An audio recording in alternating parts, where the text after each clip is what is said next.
ये जिस ओर रविकांत जी इशारा कर रहे हैं कि अगर सोशल इंजीनियरिंग, अगर इंडिया गठबंधन को जीत हासिल करनी है, एनडीए को हराना है, तो सोशल इंजीनियरिंग को परफेक्ट करना पड़ेगा और इस सोशल इंजीनियरिंग की शुरुआत उत्तर प्रदेश से करनी पड़ेगी।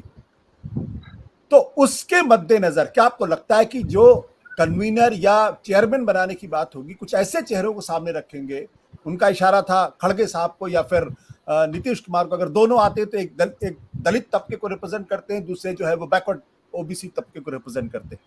क्या ये एक नई केमिस्ट्री हो सकती है जो बीजेपी के लिए दिक्कत पैदा करे? मैं अभी ये नहीं कहता कि जीतेंगे हारेंगे, वो एक अलग तरीके का सवाल है, हालांकि प्रोफेसर विकांत जी का अपना अलग आंकड़न। आपको क्या लगता है?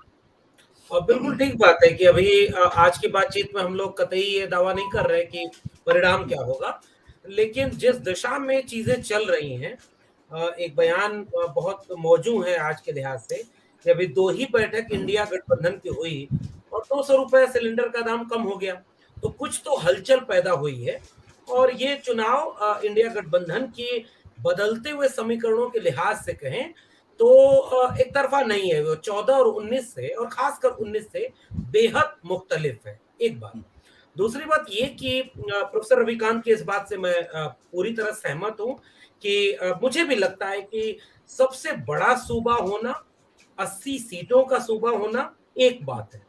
उसके साथ-साथ खासकर उत्तर भारत के संदर्भ में कहें तो उत्तर प्रदेश और बिहार, क्योंकि बिहार अभी बदले हुए समीकरण में इंडिया गठबंधन के लिए मजबूत जमीन बन चुका है।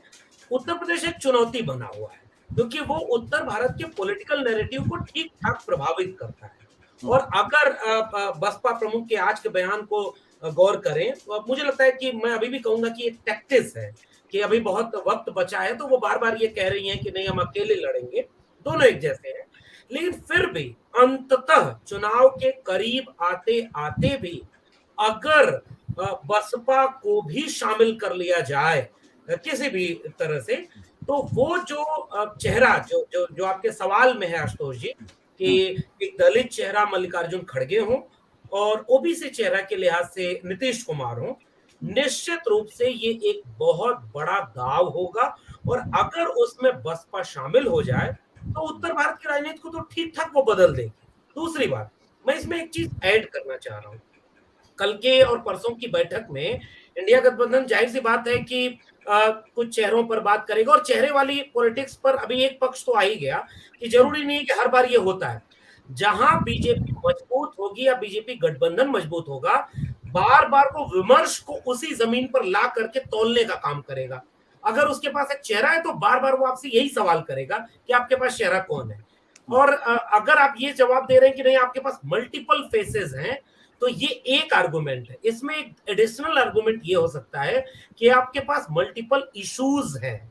मिसाल के तौर पर महंगाई, बेरोजगारी, इस तरह के मसले हैं, लेकिन कास्ट सेंसस जैसा एक इशू है और जिसमें नीतीश कुमार, मल्लिकार्जुन खड़गे या और सारी रीजनल पार्टियां अगर इस इशू पर कोई कॉन्सेंसस बना पाएंगी, तो मुझे लगता है चेहरे वाली डिबेट हाशिए पर चली जाएगी, क्योंकि जाति जनगणना जैसे सवाल पर बीजेपी जवाब भी नहीं दे पाएगी। मतलब आज की तारीख में बीजेपी मतलब असंभव है कि वो कहे कि हम जाति जनगणना के खिलाफ।